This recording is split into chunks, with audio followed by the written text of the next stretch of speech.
We have over 130 volunteers from Renewal by Andersen from around the country who have come together here to pack these big green boxes of cheer. We're going to do like 280 some gift boxes that then we're going to bring over to the Phoenix Children's Hospital when we're done.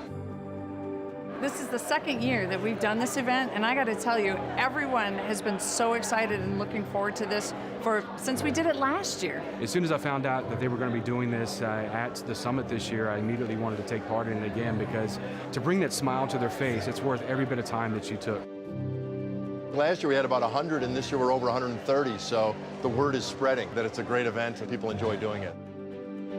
All year long, everyone has been so excited about coming back here again, in particular for this event.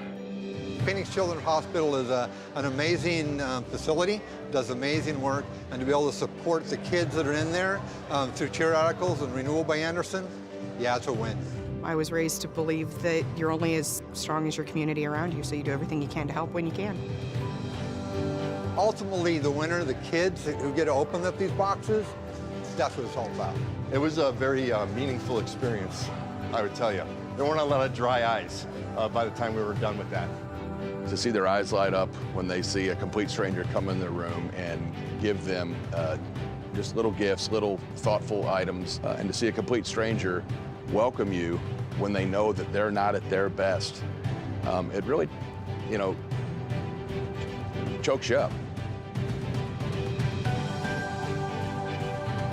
It's part of our DNA. It's part of who we are. Giving back to the communities that we work and live in, it's just a natural. It's an extension of everything that we do all year long. And again, it's just who we are. Renewal cares. They want to give back to the community, and this is a great way to be able to do it.